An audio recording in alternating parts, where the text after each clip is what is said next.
बिस्मिल्लाहिर्रहमानिर्रहीम। अस्सलाम वालेकुम दोस्तों, कैसे हैं आप सब। मैं हूं इजाज़ अंसारी और आप देख रहे हैं इजाज़ अंसारी फूड सीक्रेट्स। अल्लाह बरकत दे आपके खानों में, आपके रिज्क में, आपके जायकों में। तो मेरे पास आज मैं आपके लिए बहुत ही स्पेशल, बहुत ही शानदार मुर्गी के पंजे की रेसिपी लेके आया हूँ। इसका जो शोरबा होगा वो बिल्कुल जिस तरह से आपको मार्केट में नाश्तों में मिलता है उस तरह का होगा, और इसमें मसालों की कुछ स्पेशल हेर फेर है जो आज मैं आपको बताऊँगा। मक्खन की तरह इंशाल्लाह आपको ये पाए मिलेंगे, और इसका ख़ास चीज़ ये आपको अंदर तक टेंडर मिलेंगे। कौन सी स्पेशल चीज़ है जिनका आपको पता होना चाहिए, इंशाल्लाह डिटेल से बताऊंगा। इसका टेस्ट बहुत ही स्पेशल और यूनिक होने वाला है।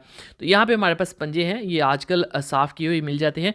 आपने बस इतना करना होता है, इनके जो नेल्स हैं उनको रिमूव करना होता है। अच्छा, इस रेसिपी में दो ख़ास बातें होती हैं। एक तो ये कि इसका जो शोरबा होता है उसके अंदर स्पेशल सा एक फ्लेवर होता है, और दूसरी बात ये कि इसका जो मीट होता है वो मक्खन की तरह सॉफ्ट होना चाहिए। तो इसके लिए क्या टेक्निक्स है मैं आपको डिटेल के साथ बताऊंगा। तो यहाँ पे नेल्स हमने रिमूव कर लिए हैं। उसके बाद बिस्मिल्लाहिर्रहमानिर्रहीम, अब यहाँ पे हम लेंगे हाफ कप के करीब कुकिंग ऑयल। 1 kg हमने मुर्गी के पंजे लिए थे। यहाँ पे खुशबू के लिए हमने 2 बड़ी इलायची, 2 छोटी इलायची लेंगे, और यहीं पे हमारे जो पंजे हैं मुर्गी के हमने ऐड कर देने हैं। यहाँ पे जो प्रोसेस है वो है इसकी स्मेल को दूर करने का, जो हल्की फुल्की सी नॉर्मल सी होती है, ठीक है। अदरक लहसुन का पेस्ट 1 टेबलस्पून ऐड करेंगे, और अब हम इसकी करेंगे भुनाई। याद रखिएगा, बहुत ज़्यादा भुनाई नहीं करते, इनमें कोई इतनी खास स्मेल नहीं होती।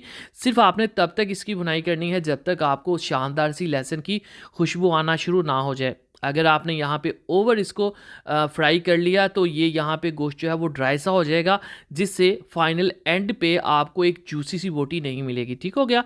चलें जी, अब हम इसके अंदर प्याज ऐड कर देंगे। प्याज यहाँ पे ऑप्शनल है, प्याज आप चाहें स्किप कर सकते हैं, क्योंकि जिस तरह का शोरबा हमें चाहिए उसमें प्याज की इतनी ज़रूरत नहीं है, ठीक है। तो ये आप चाहें तो स्किप कर सकते हैं। ये एक बड़े साइज़ का प्याज था। यहाँ पे नमक इसमें 2 टीस्पून ऐड करेंगे, और लाल मिर्च का जो पाउडर है वो 1 टेबलस्पून ऐड करेंगे, क्योंकि हमने इसको शोरबे वाला बनाना है, जिस तरह से हमें नाश्ता मिलता है, लाहौरी पाए जो होते हैं, ठीक है। हाफ टी स्पून हल्दी ऐड कर देंगे, और याद रखिएगा और कोई मसाला आपने ऐड नहीं करना। सिर्फ एक मसाला जो एंड पे हम ऐड करेंगे। इसमें आपने टमाटर नहीं डालने, इसमें आपने खुश धनिया पाउडर, ज़ीरा, गरम मसाला कुछ भी आपने ऐड नहीं करना। इसको बस आपने थोड़ा सा भून लेना है, जिससे कि लाल मिर्च जो है उसकी पकाई हो सके। फिर आपने इसमें ढेर सारा पानी ऐड कर देना है, कोई लिमिट नहीं है पानी की। ख़ास बात ये है कि आपने इसको पकाना कैसे है। ढक्कन रख के आपने इसको कम से कम 1 घंटा पकाना है, ठीक है। लो से फ्लेम के ऊपर पकाना है। अगर बीच में आपको लगे कि पानी ड्राई हो गया है तो आपने पानी गर्म करके इसके अंदर दोबारा ऐड करना है, ठीक है। ठंडा पानी ऐड नहीं करना, उससे जो मीट है वो सख्त हो जाता होता है। जैसे हम दालों के अंदर अगर पानी कम हो तो हम पानी गर्म करके ऐड करते हैं, वरना दाल सख्त हो जाती है और गलती नहीं। यही हिसाब जो है इन पानियों का होता है।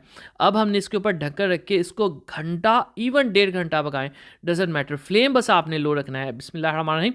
तो यहाँ पे हमें तकरीबन कोई 1 घंटा हो चुका है, और जो यहाँ पे शोरबा है, ये जो यखनी है इसके अंदर शानदार सा, ना कि गोश्त का बल्कि इसके अंदर जो हड्डियाँ हैं उनका भी फ्लेवर आ चुका है। ये बहुत अहम बात है जो अभी मैं आपको बता रहा हूँ, ठीक है। ये तभी फ्लेवर निकलेगा इन हड्डियों का जब आपको लॉन्ग इसको कुक करेंगे। यहाँ पे जो मसाला मैंने बताया था, काली मिर्च पीसी हुई ऐड करेंगे। अब ये काली मिर्च कौन सी है, इसको मैंने थोड़ा सा तवे पे रोस्ट करके ना 1 आध मिनट लो से फ्लेम पे फिर पीस के ऐड किया, ठीक है। पड़ी हुई काली मिर्च आपने पाउडर वाली ऐड नहीं करनी, उसकी खुशबू नहीं होती। तो ये वाली जो फ्रेश रोस्ट की हुई पिसी हुई होती है, इसकी खुशबू बहुत तेज़ होती है। अब हमने क्या करना है, इसको हल्का सा दम लगा देते हैं, और उससे क्या होगा, इसका जो ऑयल वगैरह है वो ऊपर आ जाएगा। 5-10 मिनट का दम लो से फ्लेम के ऊपर, और उसके बाद ये देखिए बिस्मिल्लाहिर्रहमानिर्रहीम। अब यहाँ पे आपको जो लुक आ रही है ना, ये सेम वही लुक है जो आपको बाज़ार से पाई की मिलती है, और खुशबू यकीन करें सेम वही आएगी। गलती आपने क्या नहीं करनी, टमाटर नहीं डालना, एक्स्ट्रा मसाले नहीं डालने। चलें जी, बिस्मिल्लाहिर्रहमानिर्रहीम। तो माशाअल्लाह अल्हम्दुलिल्लाह, देखें जी मेरे अल्लाह की शान, उसकी रहमतें नेमतें और बढ़ते जो जिसने हमारे हाथों में खानों में। तो यही वो शोरबा है जो आपको बहुत बड़े बड़े नाम जो है वो सेल कर रहे होते हैं नाश्ते में, और आप कहते हैं सुभान अल्लाह ये टेस्ट कर पे नहीं आता। कौन सी चीज़ों का आपने ख्याल रखना है, पहली बात आपने वही मसाले ऐड करने जो मैंने डाले, और कोई मसाला ऐड नहीं करना। दूसरा, आपने लॉन्ग कुक करना है इसको, ठीक है, लो से फ्लेम के ऊपर कम से कम घंटे से 1.5 घंटा। अगर प्रेशर कुकर लगाना है तो आपने इसको 12 से 13 मिनट की सीटी पे रखना है, ठीक है। मक्खन की तरह इंशाल्लाह आपको मिलेंगे, अंदर हड्डी तक का फ्लेवर जो है वो आपको शोरबे के अंदर मिलेगा। विदाउट हड्डी के फ्लेवर के इस शोरबे के अंदर वो आपको टेस्ट नहीं मिलेगा जो आपको रेस्टोरेंट से या ढाबा से मिलता है। दुआ में रखिए, वीडियो को लाइक कीजिए, प्यारा सा कमेंट कीजिए, जान से इजाज़त दीजिए, तक अल्लाह हाफिज़।